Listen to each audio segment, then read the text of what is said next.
Hey guys, Ill Factor here, music producer and celebrity music production coach. In this video, I want to share with you one of the biggest mistakes people are usually making when mixing in headphones. You see, for the past couple years, I've been able to coach and mentor artists, DJs, and music producers to help them position themselves for success with their music. And one of the questions I get a lot for them is, what's the best headphones that I should be using when mixing my music? And I quickly reply to them, it really doesn't come down to the best headphone. You can actually use some pretty decently and good budget headphones, but it really just comes down to, are you using a reference track or not? And the biggest mistake that a lot of people make when mixing in headphones is that they're not using a reference track. What do I mean by reference track? A reference track is just basically a final mixed product that's probably even mastered as well, and that's something that you can have to A/B your mix with and compare it both frequency-wise, loudness, and all that, and it just helps with the mixing process, especially with headphones. Now, I know at times people have circumstances that don't allow them to use, studio monitors, whether you're mixing in a bedroom studio and you really just can't bump music at a certain time.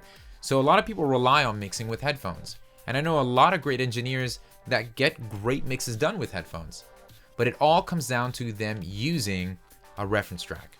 Being able to have a track that you can use to A/B your mix with, simultaneously going back and forth until you get your sound to get as close as possible to their mix, really does help when it comes to the situation of mixing in headphones.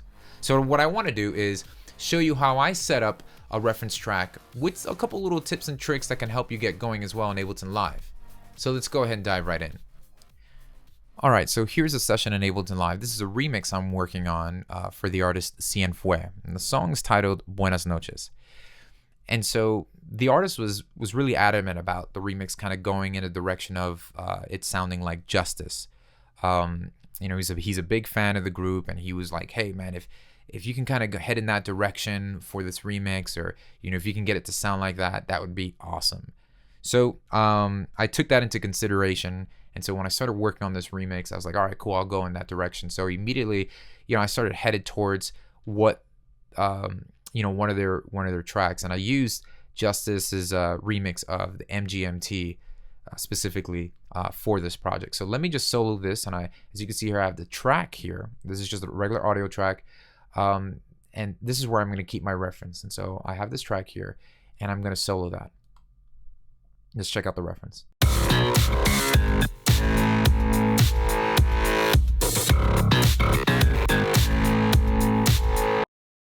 Okay, so when I use a track for reference, there's a couple things that I like to do to have it set up properly so that it makes it easier for the transition of mixing, being my mix to the reference track's mix. So this is what I do. The first thing I do is, with this reference track, I make sure that the master output isn't, that the output isn't going to the master, but that it's going to external output 1 and 2. That way it bypasses anything that's on my master fader that I might be using to particularly shape the overall mix on my overall mix. So having it output to 1 and 2 will bypass anything on the master. So that's the first step. And then what I would do is, normally, any reference track that you might be using could already be mastered. So loudness is going to definitely be a thing. And so what I'll do is I'll grab a utility plugin and drag and drop that over to the track. And I'll click this and set it to -6 dB. That should kind of just help with the loudness factor and allow me to just kind of mix and get a good perspective volume wise. And then what I like to do is also include a multiband dynamic. Now, the reason why I'm using a multiband dynamic is not to actually add any type of compression to the reference. Remember, I'm trying to leave it as naturally untouched as possible. But I'm just using this to home in and solo certain frequencies in the reference that allow me to shape those specific frequencies in my mix. So for instance, here's the reference track, and I'm just going to solo everything from 140 or 136 hertz and below. So hit the solo on the master on the multiband dynamics. And now I can focus just on frequencies like the kick and bass and the relationship in my headphones while I'm mixing. So I'll grab my multiband dynamics, copy that by holding Option, over to my master fader. And so when I let go of this track, the reference, when I unarm the solo, now I get to hear my mix, and I can hear the relationship between the kick and the bass, and I can make some adjustments there. If I need more low end for my bass or for my kick, I can do that. And so I'll go and unsolo the master multi-dynamics.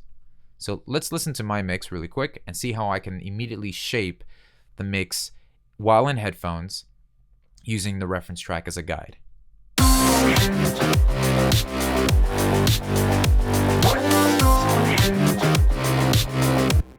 Okay, so let's go to our reference track and let's unsolo the multiband dynamics, and let's solo that.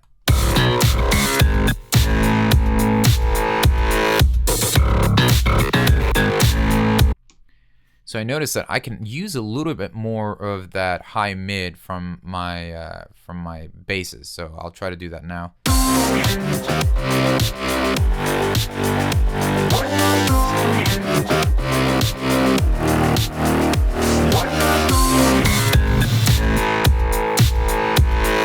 You saw how I just immediately shot over to my reference. So this is really important, that you could just hit the solo button on your reference, get a good perspective of where that's at frequency wise, and the way I like to do is just home in on one specific either sound or frequency range. If it's just a low end, use your multiband dynamics, just solo specific frequencies out, and then or if it's just an instrument or vocals, I mean, how loud are their vocals compared to where my vocals are at?